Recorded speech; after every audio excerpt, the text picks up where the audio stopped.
I remember those days like they were yesterday. Mom, Dad, and me, Megan, the perfect little family. We weren't rich or famous, just ordinary folks living our best life. Dad worked as an accountant, always buried in numbers, but he'd light up when he got home. Mom was a teacher, spreading knowledge and kindness wherever she went. We'd spend weekends exploring the country, piling into our beat-up station wagon and hitting the road. Dad would blast his favorite oldies, and Mom would sing along, terribly off-key but not caring one bit. I'd sit in the back, rolling my eyes but secretly loving every minute of it. Those road trips were the best. We'd stop at dingy diners, ordering greasy burgers and sharing a giant milkshake. Mom would always steal my fries, claiming, "I'm just testing them for poison, sweetie." When we weren't traveling, we'd hit up the local mall. I'd drag them from store to store, trying on ridiculous outfits and begging for the latest toys. Mom was the voice of reason, but Dad was a softie. He'd slip me a few extra bucks when Mom wasn't looking, whispering, "Our little secret, Meggie." Friday nights were pizza nights. We'd order in, sprawl out on the living room floor, and watch cheesy movies. Dad would try to explain the plots, Mom would shush him, and I'd stuff my face with pepperoni, not caring about anything but the moment. I was 11 when Mom started feeling tired all the time. At first, we didn't think much of it. Teaching is exhausting after all. But then came the doctor visits, the worried whispers, the hushed phone calls. I didn't understand what was happening. Nobody told me anything, but I could feel the change in the air. The laughter became less frequent, the road trips stopped, and pizza nights were replaced with quiet, tense dinners. One night, I overheard Dad on the phone, his voice cracking as he spoke. "The treatments aren't working, Mike. I don't know what we're going to do." That's when I knew. Something was very wrong with Mom, and our perfect little world was about to shatter. I wish I could go back to those happy days, freeze time, and stay in that bubble of blissful ignorance forever, but life doesn't work that way. The storm was coming, and there was nothing I could do to stop it. For now, I close my eyes and try to remember the good times. The smell of Mom's perfume, the sound of Dad's laughter, the taste of Friday night pizza. Those memories are all I have left of the life I once knew, the life I desperately wish I could return to. It happened on a Tuesday. I remember because it was pizza night, but there was no pizza, no laughter, no Mom. Just silence and the horrible beeping of hospital machines. "Megan, sweetie," Dad said, his voice cracking. "Mom, she's gone." Just like that, my world collapsed. Mom, my rock, my best friend, was gone. I couldn't breathe, couldn't think. I just stood there, numb, as Dad hugged me, his tears soaking my hair. The next few weeks were a blur of black clothes, hushed voices, and casseroles I couldn't bring myself to eat. I kept expecting Mom to walk through the door, to tell me it was all a bad dream. But she never did. Then, about 6 months after we lost Mom, something changed. Dad started going out more. I thought he was getting better, until I saw her. She was tall, blonde, and nothing like Mom. Her name was Karen, and she had a smile that didn't quite reach her eyes. "Megan, this is Karen," Dad said, looking nervous. "We've been seeing each other." I couldn't believe it. Mom wasn't even cold in her grave, and he was already replacing her. Karen bent down, her face inches from mine. "Hi, Megan. I've heard so much about you." When Dad wasn't looking, Karen's smile dropped. Her eyes turned cold, calculating. In that moment I knew. This woman was trouble. Over the next few weeks, Karen was everywhere. She'd come over for dinner, watch TV with us, even try to help me with homework. But the moment Dad's back was turned, the mask would slip. "Listen, kid," she hissed one day when we were alone. "I'm here to stay. Don't get any ideas about messing this up for me." I tried to tell Dad, I really did, but he just shook his head. "Megan, I know this is hard for you, but Karen's a good person. You're just jealous. Maybe we should get you to talk to someone." Jealous? I couldn't believe it. My own father thought I was making this up. Before I knew it, I was sitting in a therapist's office, being told I had adjustment issues and difficulty with change. Karen had somehow convinced everyone, Dad, our relatives, even the neighbors, that I was troubled. Poor Megan, I'd overhear her saying on the phone, She's having such a hard time. There are mental problems. We're getting her the help she needs. Then came the bombshell. A year and a half after Mom died, Dad dropped the news. Megan, Karen and I, we're getting married. We thought it'd be best if you spent the summer at camp. Give you some time to adjust. But I knew the truth. They were shipping me off so I wouldn't ruin their perfect day with my sour face, as Karen put it. I left for camp with a heavy heart, knowing that when I returned, everything would be different. My home wouldn't be mine anymore. My family was changing, and there was nothing I could do about it. I returned from camp with a knot in my stomach. The house looked the same from the outside, but as soon as I stepped through the door, I knew everything had changed. "Welcome home," Megan, Karen said, her smile not reaching her eyes. "We need to talk about room arrangements. With the baby coming, we'll need to make some changes." My head spun. Baby? What baby? Dad's face lit up. "That's right, you don't know. Karen's pregnant, you're going to be a big sister." Karen led me upstairs, chattering about nursery colors and baby names. We stopped at my room, or what used to be my room. "We've started converting this into the nursery," Karen said, pushing open the door. My heart sank. My posters were gone, replaced by pastel wallpaper. My desk had vanished, a crib standing in its place. "Where's my stuff?" I managed to choke out. Karen waved dismissively. "Oh, we moved you to the guest room. It's cozier anyway." The guest room was barely bigger than a closet. My things were piled haphazardly on the bed, some boxes still sealed. "This is temporary, right?" I asked, looking at Dad. He wouldn't meet my eyes. "Well, Meggie, with the new baby."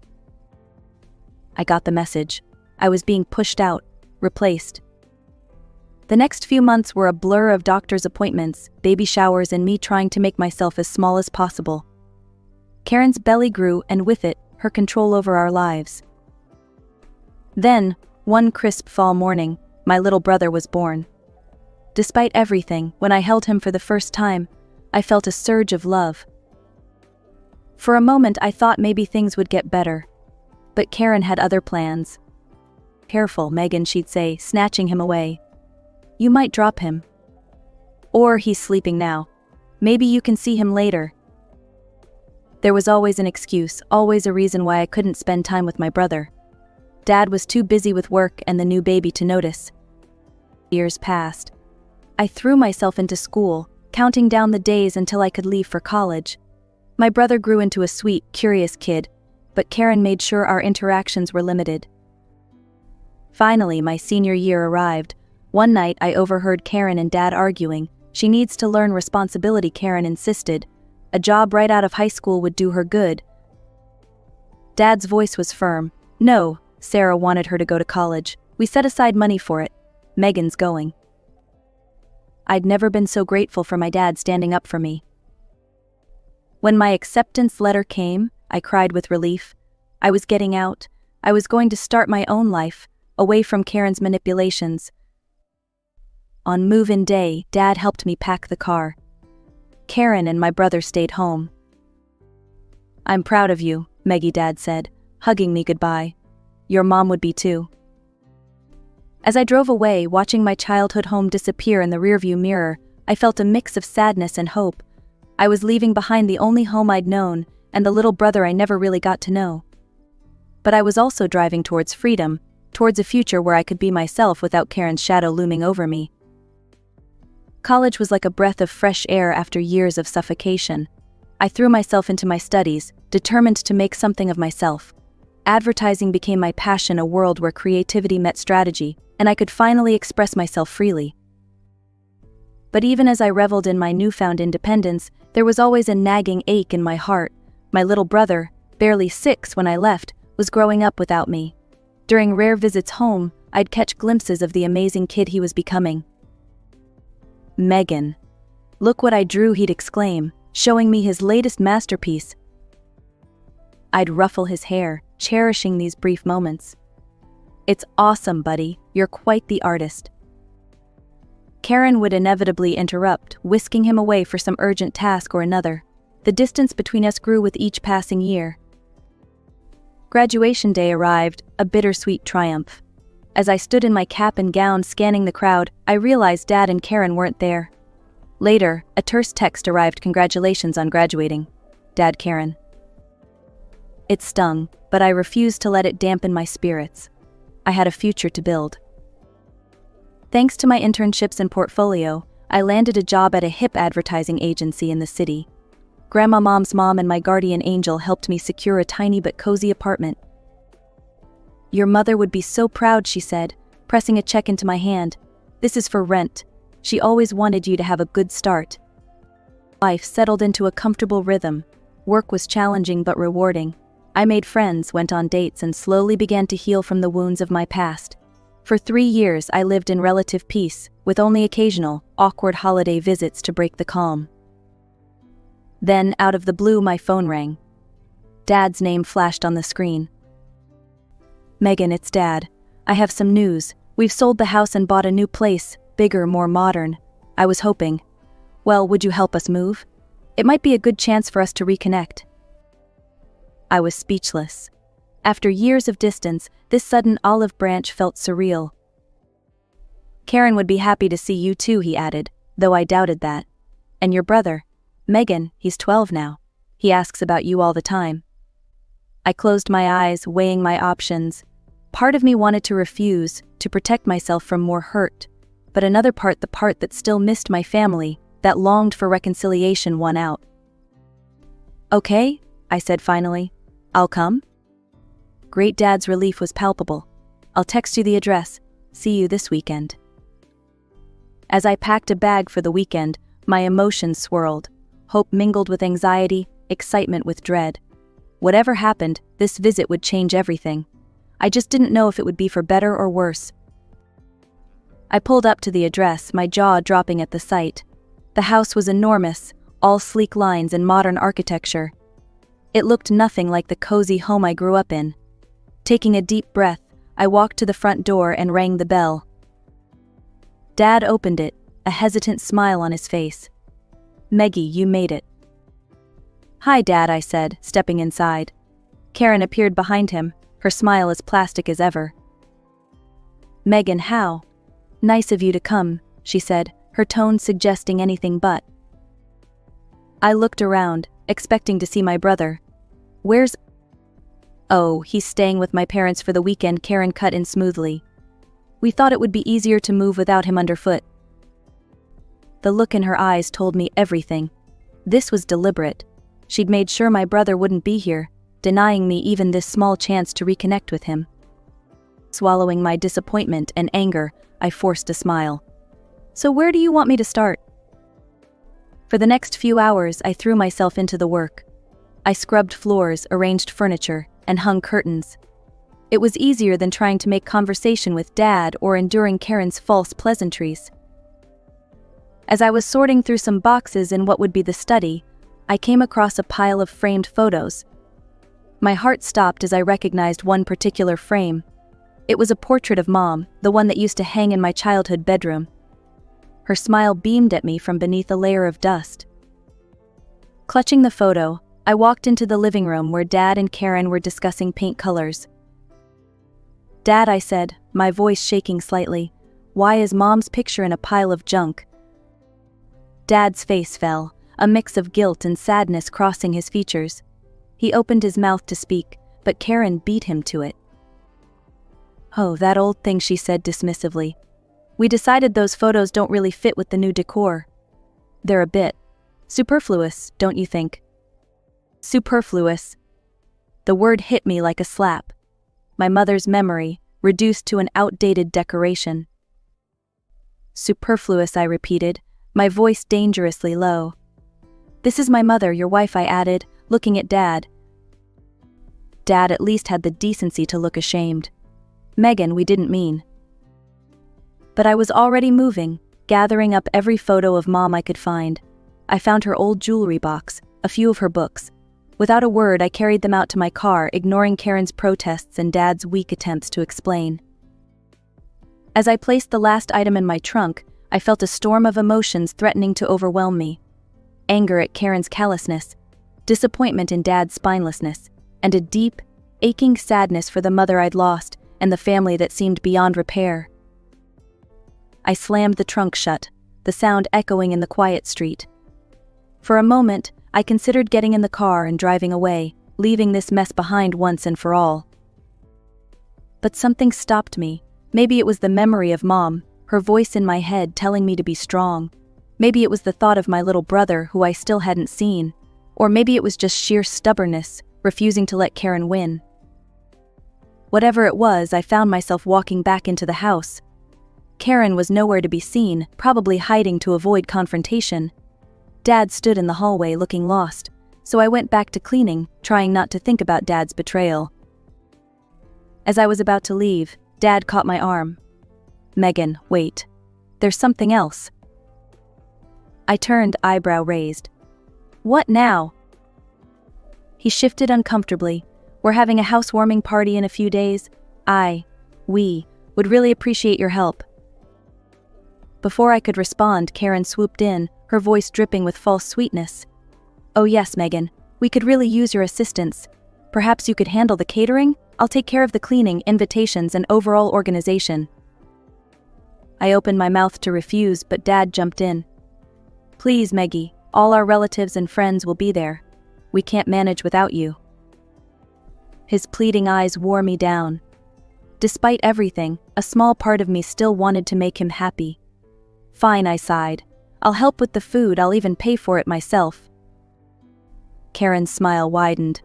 "Wonderful. We're thinking of an Italian theme. To christen the new kitchen." I nodded, an idea forming. "Actually, I know the best Italian restaurant. I'll order from there. Quality guaranteed."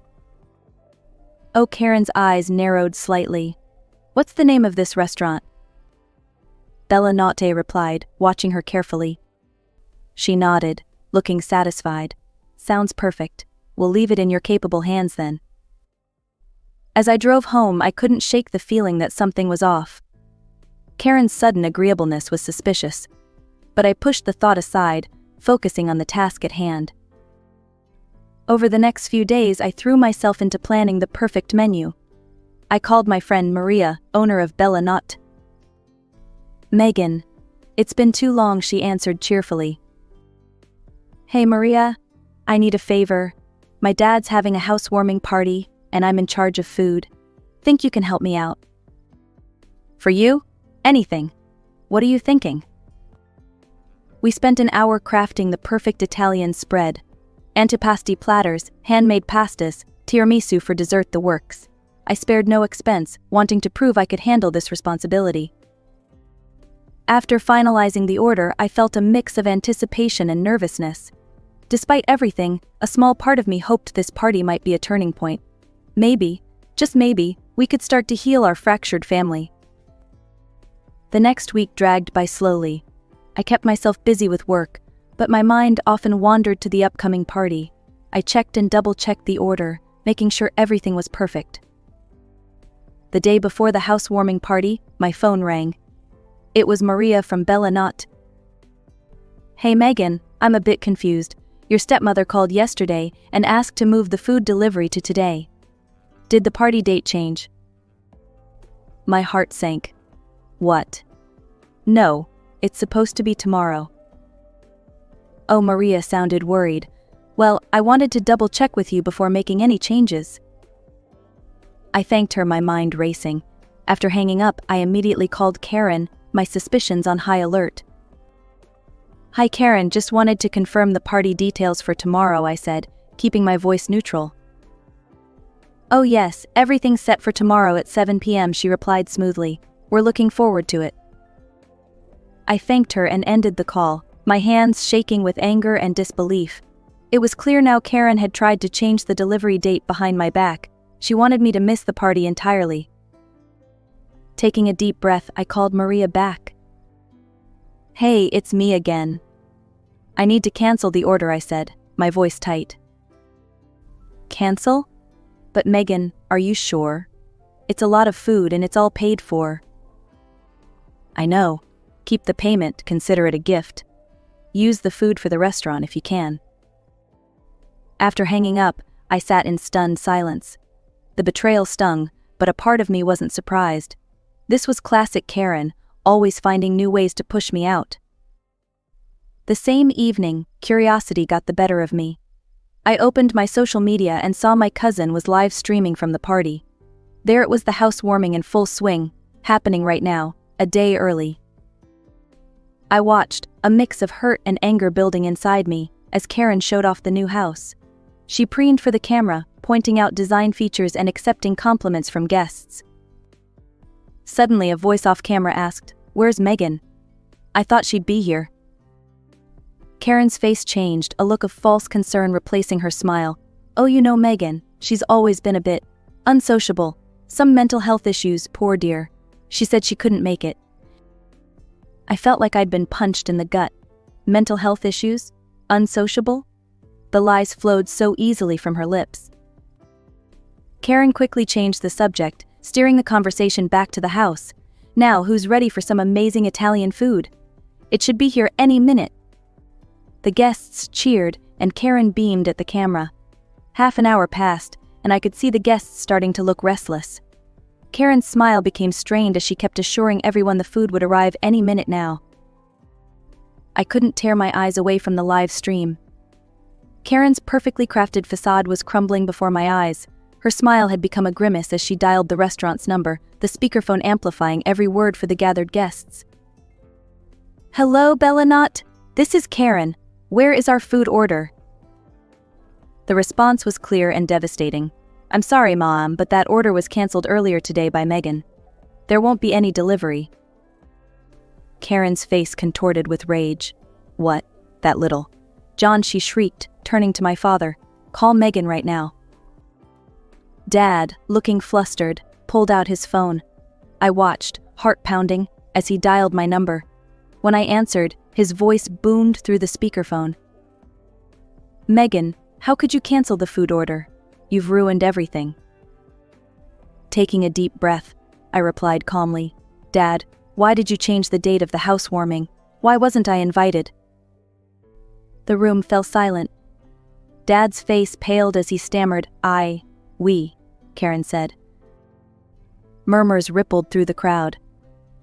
Guests exchanged meaningful glances, eyeing Karen and Dad with suspicion.